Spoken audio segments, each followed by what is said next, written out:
Ngayon guys, dahil nakabalik na naman tayo ng dagat, mamingwit at mangransak na naman tayo ng bungsod at bawat madaanan natin, hindi na naman natin yan papasayluin at siyempre susugbahin natin yan at kikilawin dito sa kilid ng Katunggan at for sure na mabubungkag at mawawagtang na naman talaga ang mga bahaw nito kaya samahan nyo kami. Ngayong araw guys, dahil medyo maganda na nga yung dagan ng panahon kaya naman tupad na nga yung dream come true ni amin ni Ivy na makabalik ng dagat at hindi na kaagad kami nagpadugay-dugay guys dahil talagang inandam na namin yung aming mga baon at sa puntong ito transition na kaagad kami ni Ivy. Andito kami sa bahay nila G-Mark, naghuwat sa kanya dahil yung aming raransakin ngayon ang bungsod nila G-Mark at dito kami sa kanilang napakagandang place mag-standby at dito sa kilid ng Katunggan lang yan. Ito nga pala yung tinatawag na beach place nila dito na napakaganda rin, hindi ka rin magmamahay kapag nakatambay ka dito dahil mawawala talaga yung problema mo, stress na lang yung matitira. Medyo semi-okay rin dito sa kanila G-Mark guys dahil napakaganda ng tanawin at bukod sa maganda yung tanawin may makikita ka pang mga isda dito na napakarami at napakadaghan talaga at pwede ka rin mamingwit dito sa kanila kaya naman napagtripa namin ni G-Mark na may mingwit ng kanilang mga binuhi at patay talaga kami sa lulon niya dahil inubos na namin yung isda nila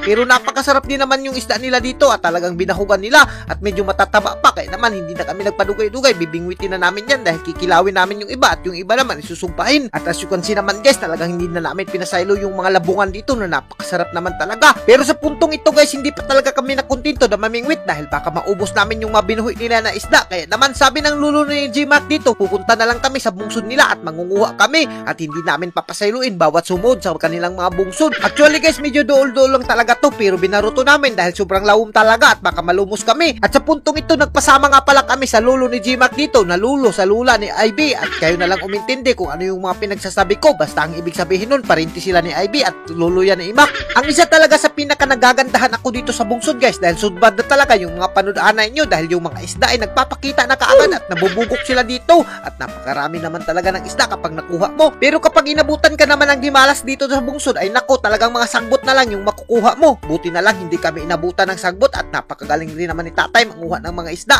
at kami dito buwak-buwak lang talaga kami at tighawid lang kami ng mga sibot dito dahil talagang wala kaming silbi dyan dahil si tatay naman yung expert dyan at sa puntong ito dahil medyo dagan-dagan na nga yung kuha namin dumiritso na kaagad kami at pabalik na kami sa beach house nila Imak at ito nga pala yung resort nila at dito lang nakatambay si Ivy at binili na lang namin siya at as you can see naman guys yung kuha namin dito ay napakarami naman talaga. Siyempre hindi na kami nagpadugay-dugay, hininluan na kaagad namin at inandam ko na nga yung sugbahan natin na napakasarap naman talaga. Napakaganda rin talaga ng magsugba dito guys, nakaka-inspire dahil napakaganda ng view at hindi ka talaga magmamahay kapag nagsugba ka at hindi mo mapipil yung kahago dito. At alam ko guys, isa rin to sa pinapangarap ng lahat yung makasugba-sugba sa mga ganitong view na napakaganda naman talaga. Kaya naman masasabi ko talaga na natupad na nga ang dream come true namin ni Ivy na makapagsugba ulit dahil matagal-tagal rin kami dahil sa sobrang busy namin. At as you can see naman guys, napaka-presko pa ng mga isda ng mga sinugba namin at by batch nga pala yung pagsugba namin dito at sinunod na naman namin yung mga saang na dala namin at yung karne at habang nagsusugba ako guys binati ako ng kagusla kaya naman nagsima-sima na ako ng sinugba ko dyan at as you can see naman guys napakaganda talaga ng view kapag nagsugba ka dito at napakadali talagang maluto dahil sa sobrang ganda ng view at sa puntong ito sila G-Mark at Ivy nagpaksiw na rin sila ng pasayan dito na dala nila kagabi at as you can see naman guys napakasarap rin naman talaga ng pasayan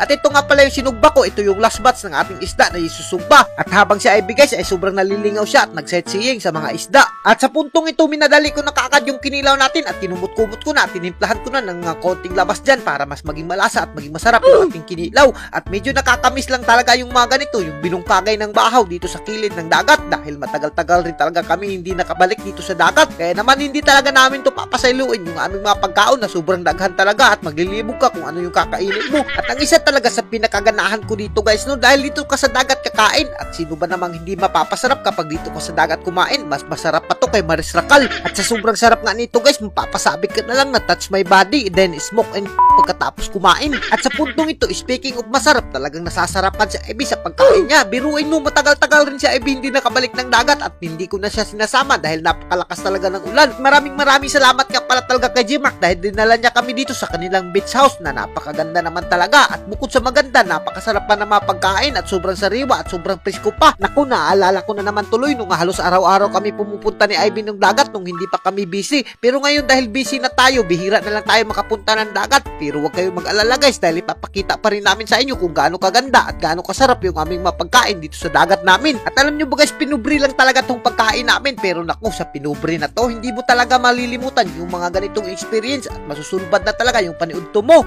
at hanggang dito na lang kami at kung giganahan ka sa mga video namin huwag mo nang kalimutan i-like and i-share para mas marami marami pa tayong food trip. Thank you, God bless you all. Mabuhay kayong lahat dyan mga idol hanggat gusto nyo.